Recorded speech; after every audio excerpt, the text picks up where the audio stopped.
we stand, and Cocky is kicking up a sandstorm. Crushing Kentucky built some confidence, but now ready to sharpen their Sir Big Spurs for a much more dangerous breed of cat. LSU rolling in, hoping to make Cocky tiger bait. There's a taste of rivalry weekend across the country.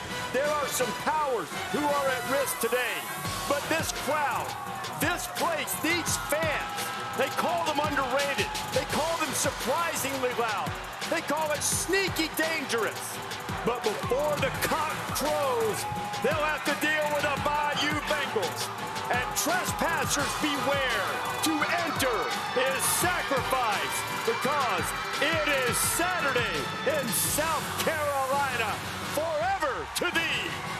These fans have been loyal through thick and thin, and a lot more thin than many programs will put up with. But now, the Gamecocks, coming off an emphatic win, ready to take on LSU, already sitting atop the SEC with the only team in the conference with a league victory, and hoping to add to it today. For those really inside, if you had me first in the pool, you win. Big surprise there, over under 19.5 for the entire show. Glad to have you with us on College Gameday. Kirk Herbstreit, Lee Corso, Nick Saban, Desmond Howard, and Pat McAfee here. I know you love the mascot, Sir Big Spur, live mascot with some attitude. Yeah, so, first of all, it's my mother's birthday. Hey, happy birthday, Sir McAfee. I love you, lady. You look younger than ever.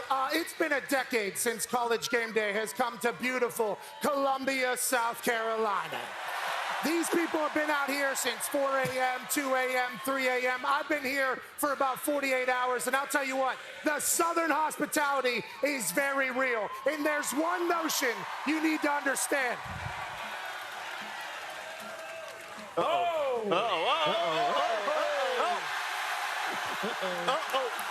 love cocks here. We love cocks around here. This is Sir Big Spur, the cock of the walk around here. And if you say, game, game, game, you can get all you can cock for around this town. And it is an absolute honor to be in Columbia, South Carolina. And this is one of the only towns and schools in the history of television where you can just get away with saying, I've been the mayor of Cocktown around here. And I love this place. And today's going to be a good one. Today's going to be a good one. I can't believe that every time that happens, we don't just pop up a little mascot head on the screen. You never know. Just keep a count for the whole That was show. good cock right there. You see how? All right, enough. All right. Pick your spots. Take it easy. There's a sign out there that calls me Pat McAfee. I appreciate that. There it is. And there it is. It is an honor.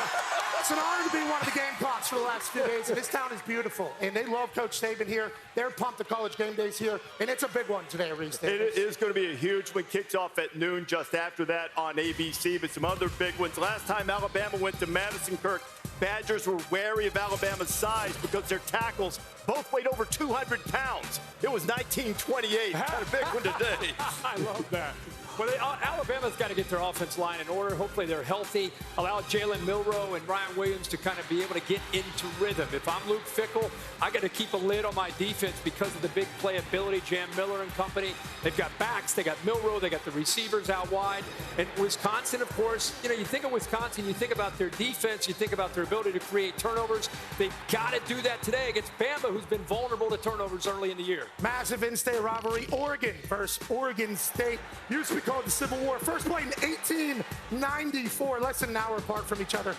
Oregon's 2-0, but they've had two very close games. Haven't played how everybody has expected, although Dylan Gabriel has completed 84% of his passes and has gone bananas on the offensive side. Oregon State has new coach Trent Bray, who is an Oregon State legend leading the charge. They're 17-point dogs, but anything can happen in an in-state rivalry. Washington State, Washington, call it the Apple Cup. Jed Fish, first season as the head coach for the Huskies. Previous 3 at Arizona. The guy's quarterback, Will Rogers, transferred from Mississippi State, throwing the ball with 5 touchdown passes, no interceptions, but the Cougs defense allowed 470 yards a game. But to their credit, they have recorded 5 takeaways in 2 games.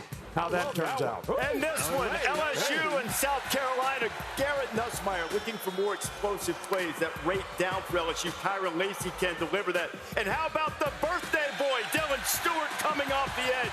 Kyle Kennard can get pressure. You know the Gamecocks lead the nation, having forced 6 fumbles. And in the back, Nick Emanwari, the SEC Defensive Player of the Week, had the pick six against Kentucky. One of the 4 interceptions that South Carolina has this season. That, too, leads the SEC. You know, we've watched these teams, Nick, from the last couple of weeks, and no matter what you expect or what they do a previous week, it seems you just rarely get the same team from one week to the next. Well, what I see happening a lot in college football is people are playing to the competition. In other words, you're not playing to your standard, you're playing to the level of the team that you're playing against or the player that you're playing against. And, you know, one thing that I used to always tell our players is when I was in the NFL, they made me a cut-up of you. So I was only watching you play. I didn't know who you were playing against. I didn't know what the score was. So you need to play to your standard all the time if you're really going to create the kind of value that you want for yourself and for your team. That's great. So a lot of guys that heard that message from you played in the game last week against USF, Bama, Wisconsin, where you got the field named after you. Congratulations for that. That was a beautiful thing. I think there was a few hundred players that showed up for that. Obviously, $1 billion in contracts that you did. But this Bama team going to Wisconsin, they were only up 14-13 going into the 4th against USF. Jalen Milroe has been explosive. The offense has been able to create big plays with Jam. We'll look at that later. But have they been able to maintain and really come together around Kalen DeBoer? We'll see. In Wisconsin, they haven't really played anybody either. They've had 2 14-point wins. We get a big test to learn where both of these teams are. Luke Fickell's second year, they'll be jumping around. I'm looking forward to learning about these 2 teams, Des. I'm looking forward to learning about Oregon. Now, I picked them to win it all. Me too. So they had Dylan Gabriel, right? Quarterback came over from Oklahoma, but they've struggled. Maybe it's the Idaho schools. I'm not sure. But now they travel, and they're going to play their in-state rival, Oregon State. A couple of weeks ago, we talked about the distractions that teams face when they're at home as opposed to when they're on the road, they can play free.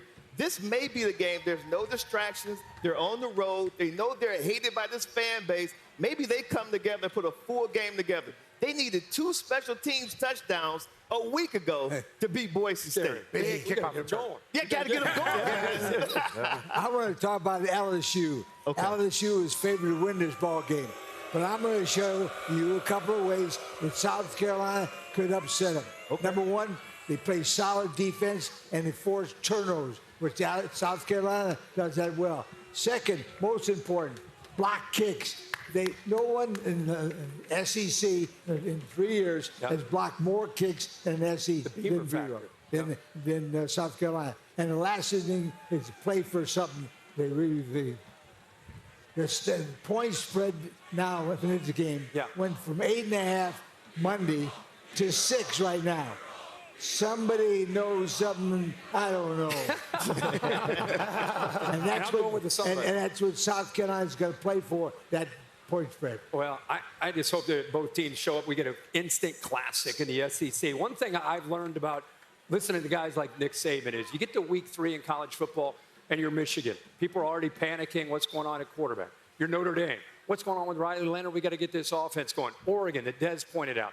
LSU's trying to get things right. This is week 3. This is really, I think, where you start to understand, here's our deficiencies. Here's how we're going to get better. And this is who we start to become. Today's a huge day and a big opportunity for growth for a lot of teams. One of the things about South Carolina is they are the team that made most improvement from week 1 to week 2, which tells you a lot about the character of their team. So I think they're going to be ready to play today as well.